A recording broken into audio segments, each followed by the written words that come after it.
नमस्कार। इस रोजगार उन्मुख कौशल प्रशिक्षण कार्यक्रम में आप सभी का स्वागत है। इस प्रशिक्षण कार्यक्रम में आज हम इंटरनेट कम्युनिकेशन के अंतर्गत इंस्टेंट मैसेजिंग और इंटरनेट सिक्योरिटी के बारे में जानेंगे। तो आज के इस सेशन को प्रारंभ करते हैं। तो आज के सेशन का जो पहला टॉपिक है वो है इंस्टेंट मैसेजिंग। मैसेजिंग मीन्स आप संदेश पहुंचाना, मैसेजिंग करना, टेक्स्ट मैसेज करना, कोई भी फाइल सेंड करना। और इंस्टेंट मीन तुरंत। तो जैसे नाम से पता चल रहा है कि तुरंत प्रभाव से जो भी मैसेजिंग या जो डेटा ट्रांसफर हो रहा है दो पर्सन के बीच में, एक से उनके बीच में। तो इंस्टेंट मैसेजिंग एक कम्युनिकेशन मीन्स सूचनाओं का आदान प्रदान। तो एक कम्युनिकेशन का पार्ट है जिस ओवर द इंटरनेट, जिसमें इंटरनेट का यूज होता है। ऑनलाइन मैसेजिंग बोल सकते हैं उसको, या ऑनलाइन डेटा ट्रांसफर बोल सकते हैं, जो ऑफर करता है इंस्टेंटेनियस ट्रांसमिशन मींस तुरंत प्रभाव से मैसेज का, टेक्स्ट विद मैसेज का ट्रांसमिशन होता है सेंडर से और रिसीवर के बीच में। तो जितने भी इंस्टेंट मैसेजिंग सॉफ्टवेयर हैं उनमें ऑप्शन होता है कि वो फाइल्स को भी ट्रांसफर कर सकते हैं, ऑडियो मैसेज भेज सकते हैं, वीडियो मैसेज भेज सकते हैं, इमेज भेज सकते हैं, टेक्स्ट मैसेज के अलावा। तो इंस्टेंट मैसेजिंग मींस त्वरित मैसेजिंग, त्वरित आप बहुत शीघ्र प्रभाव से आपके जो संदेश है, जो सूचना है या डेटा है, आपका एक से दूसरी जगह, एक पर्सन से दूसरी पर्सन तक पहुंच सकता है। तो इसके की फीचर्स क्या है, इसके क्या क्या बहुत फीचर्स हैं।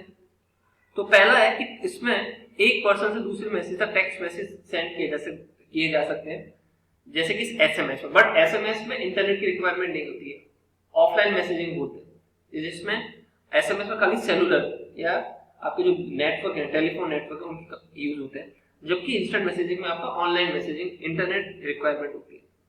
दूसरा इसका फीचर्स है वो है ऑडियो कॉलिंग और कॉन्फ्रेंसिंग, जिसमें आप बात कर सकते हैं, वॉइस कॉलिंग कर सकते हैं। आपका जो ऑडियो है वो आप एक ऑडियो से आप बात कर सकते हैं। तीसरा वीडियो कॉलिंग, जिसमें आपका ऑडियो और आपका वीडियो मींस फेस जो भी है वो दोनों तरह से कॉलिंग हो सकता है, जिसमें आपका ऑडियो भी जाता है और वीडियो। तो वीडियो कॉन्फ्रेंसिंग कर सकते हैं इंस्टेंट मैसेजिंग के थ्रू। चौथा फीचर है फाइल ट्रांसफर। फाइल ट्रांसफर भी कर सकते हैं, जैसे आपको कोई टेक्स्ट फाइल हो गई, डॉक्यूमेंट फाइल हो गया, तो वो भी आप, या इमेज हो गया, तो वो आप कोई भी फाइल आपको ट्रांसफर कर सकते हैं। और पांचवा का जो है वो है मैसेज हिस्ट्री।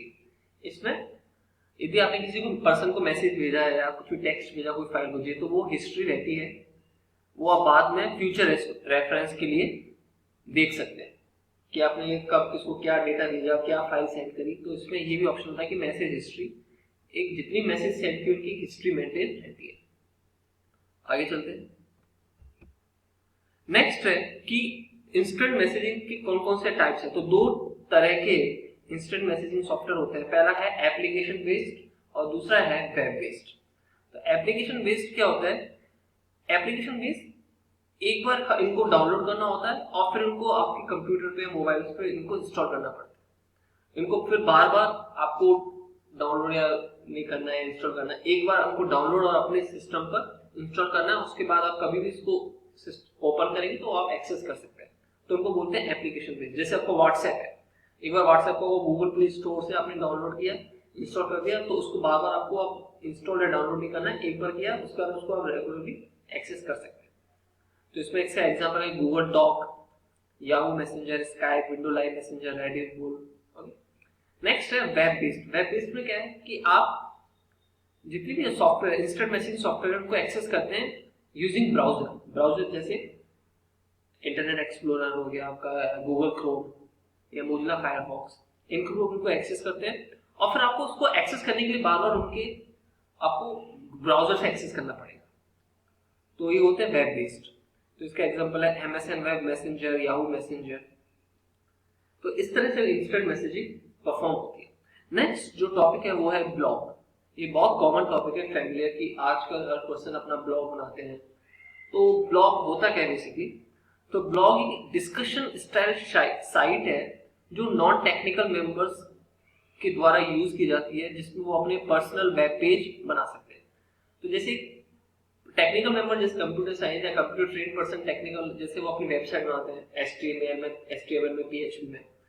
यदि कोई पर्सन एक नॉन टेक्निकल है, वो अपना एक वेब पेज बनाना चाहता है personal for some kind of discussion part के लिए, तो वो क्या करते हैं, एक तो ब्लॉग का यूज करते हैं। तो ब्लॉग एक तरह से वेब पेजेस ही होता है, बट एक तरह से उसमें कोई भी सोर्स कोड नहीं लिखना पड़ता है। जस्ट कुछ वेबसाइट है, मैं आपको बताऊंगा अभी, उनके थ्रू जाके सिंपल प्रोसेस करें तो वो आप ब्लॉग बना सकते हैं। तो ब्लॉग एक basically online personal online diary है, जिसमें आप अपने जो भी आप कंटेंट डालना चाहें वो डाल सकते हैं। तो ब्लॉग ये बेसिकली यूज होता है मैसेज, इवेंट्स या कोई आपको अनाउंसमेंट करना है अपने ब्लॉग पे किसी चीज का, या कुछ इवेंट्स को आपको हाईलाइट करना है, शेयर करना है, तो इस तरह के आप ब्लॉग के थ्रू कर सकते हैं। तो ब्लॉग को जनरली वेब ब्राउजर, जैसे मैंने बताया गूगल क्रोम, ओपेरा, इनके थ्रू एक्सेस किया जाता है, जिनमें इंटरनेट कनेक्शन का रिक्वायरमेंट होता है। और एक ब्लॉग ऑफलाइन भी क्रिएट कर सकते हैं यूजिंग ऑफलाइन ब्लॉग क्रिएटर, और इसको पब्लिश भी कर सकते हैं। और जैसे आपका इंटरनेट कनेक्शन ऑन होता है उसके बाद कंटेंट जो भी आपने लिखा है वो पब्लिश हो जाएगा। तो कुछ वेबसाइट है जो ब्लॉग सर्विस प्रोवाइड कराती है, जैसे blogger.com और wordpress.com। तो ये दोनों ही वेबसाइट बहुत पॉपुलर वेबसाइट्स हैं। आप इन साइट्स पर जाके अपना ब्लॉग क्रिएट कर सकते हैं। तो यहाँ पे पहला नाम आप एक बार मैं दिखा देता हूँ आपको। पहला जो नाम है वो है blogger.com, और दूसरा जो वेबसाइट है जो जिसमें आप फ्री ब्लॉग आप इंसर्ट क्रिएट कर सकते हो, साथ में अपनी जितनी भी आपको मेन्यूज हैं, पेजेस हैं, वो क्रिएट कर सकते हैं। और दूसरा जो वेबसाइट है वो है wordpress.com। आगे चलते हैं।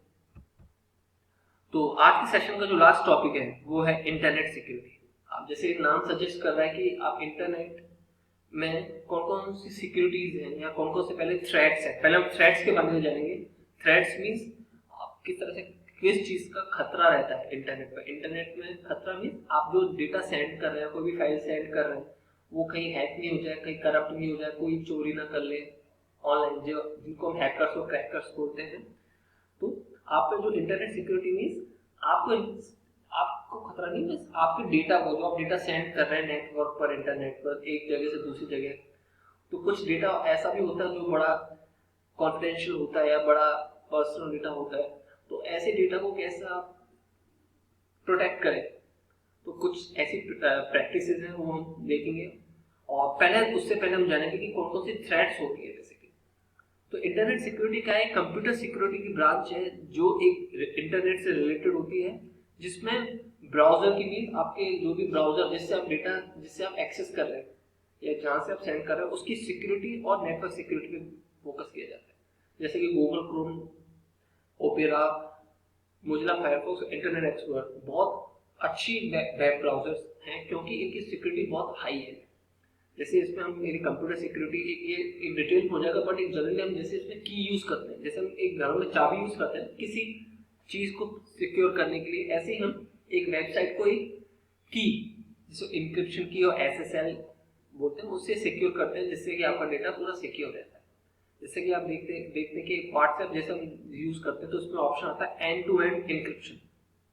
तो उस एंड टू एंड इंक्रिप्शन का क्या मतलब है कि जो भी एंड टू एंड मींस कि जो भी मैसेजिंग हो रहा है दो पर्सन के बीच में, जो भी ऑडियो और वीडियो कॉल हो रहा है वो उन दोनों तक ही रहेगा, ना थर्ड पार्टी कोई एक्सेस कर सकता है, ना व्हाट्सएप यूज कर सकता है, और वो सिक्योर रहेगा। तो जो भी की मीन उनके पास दोनों बस की होती है, उसी की के थ्रू वो सिक्योर रहता है डेटा, तो कोई भी थर्ड पार्टी उस पर एक्सेस नहीं कर सकता है। इसे बोलते हैं एंड टू एंड, आखिरी से आखिरी तक में सेंडर से रिसीवर तक। तो इंटरनेट सिक्योरिटी क्या ऑब्जेक्टिव है?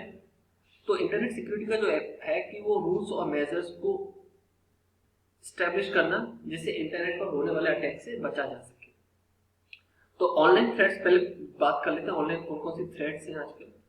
तो जो थ्रेट्स या वेलनरेबिलिटीज जो वर्ल्ड वाइड वेब यूज करते हैं जिससे क्राइम हो सकते, जैसे उनको साइबर क्राइम्स बोलते हैं, उनको ऑनलाइन थ्रेट्स बोल सकते हैं। ऑनलाइन थ्रेट मींस आपके डेटा को क्या क्या थ्रेट्स है, क्या खतरा है।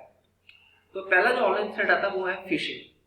हम मेन थ्रेट्स की बात करेंगे यहाँ पे। जो है फिशिंग क्या होता है? फिशिंग मींस एक तरह से बोल सकते हैं फॉल्स। फिशिंग मींस एक तरह से झूठी जानकारी। तो किसी की पर्सनल या प्राइवेट इंफॉर्मेशन या सेंसिटिव इंफॉर्मेशन को किसी के पर्सनल कंप्यूटर से फ्रॉड एक्टिविटी की तरह एक्वायर करना, प्राप्त करना, उसको हम क्या बोलते हैं? फिशिंग। कि आप किसी के पर्सनल कंप्यूटर से एक फ्रॉड टाइप में एक गलत तरीके से किसी के पर्सनल कंप्यूटर या उनकी पर्सनल या प्राइवेट इंफॉर्मेशन, सेंसिटिव इंफॉर्मेशन प्राप्त कर रहे हैं, तो वो फिशिंग में आता है। जिसका एग्जांपल है कि जैसे आप अननोन पर्सन मेल करते हैं जो आपकी क्रेडिट और डेबिट कार्ड डिटेल्स होते हैं। जैसे आजकल बहुत ये चल रहा है कि आपको वेबसाइट पे बहुत सारे आपको ऐसे मेल्स आएंगे एडवर्टाइजमेंट के थ्रू, आपका कहीं ना कहीं उस साइट पर होगा एनरोल, और वहाँ से वो एडवर्टाइजमेंट वाले आपका नंबर या मेल एड्रेस ले लेते हैं, फिर आपको मैसेज करते हैं कि आप अपना ये क्रेडिट कार्ड या डेबिट कार्ड इन्फॉर्मेशन दें और फिर आपको ये रुपया मिलेगा, इतना पैसा मिलेगा, या जो जो एक्सेट्रा इन्फॉर्मेशन। तो एक तरह से का उनका वो एक तरीका है, फ्रॉड तरीका है, जिससे वो किसी पर्सन की पर्सनल, प्राइवेट या सेंसिटिव इन्फॉर्मेशन प्राप्त करते हैं। जैसे कि इसका एग्जांपल बताया कि कोई थर्ड पार्टी, कोई अननोन यूजर, आप जिसको नहीं जानते हैं, कोई वो हैकर हो सकते हैं, वो आपकी क्रेडिट डेबिट कार्ड इन्फॉर्मेशन पूछ रहा है मेल करके। तो ऐसे एक्टिविटीयों से बचें। उनका पहले चेक करें मेल एड्रेस करेक्ट है या नहीं है, ठीक है। ऑथेंटिसिटी मींस उसकी चेक करें, तो इसको बोलते हैं फिशिंग।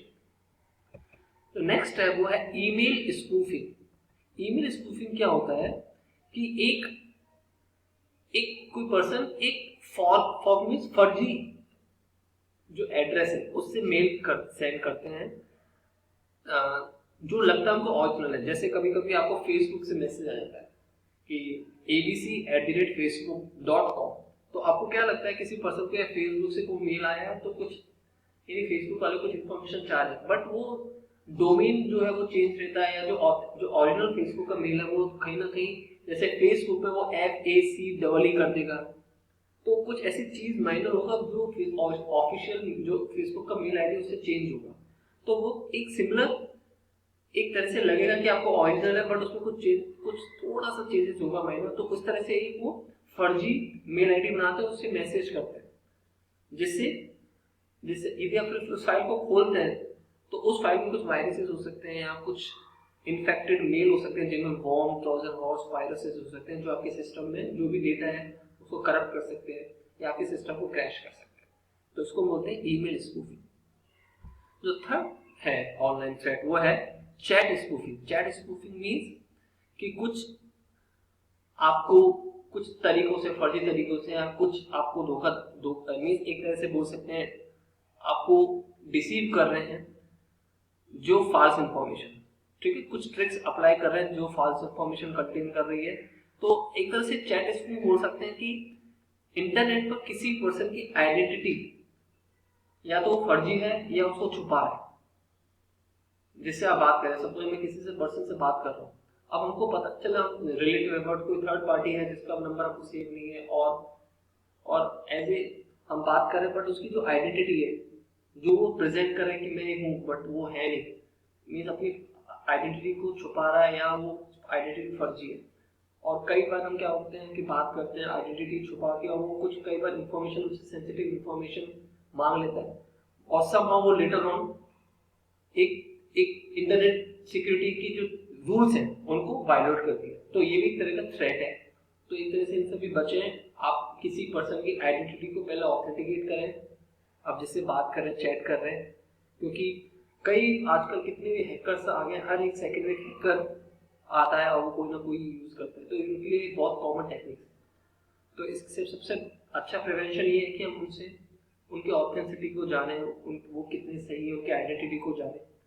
तो ऐसी जितने भी कुछ सिक्योरिटी प्रिवेंशन हैं, हम कैसे बच सकते हैं, क्या एक अपने डेटा को हम प्रोटेक्ट कर सकते हैं, हम नेक्स्ट सेशन में जानेंगे। तो नेक्स्ट सेशन हम ये जानेंगे कि इंटरनेट सिक्योरिटी में जो भी ऑनलाइन थ्रेट्स हमने आज पढ़ी है उनसे हम कैसे अपने आप को बचा सकते हैं, और कौन कौन से हम बेस्ट प्रैक्टिस कर सकते हैं उसके लिए। आई होप आपको आज का सेशन पसंद आया होगा। आज के लिए बस इतना ही, धन्यवाद।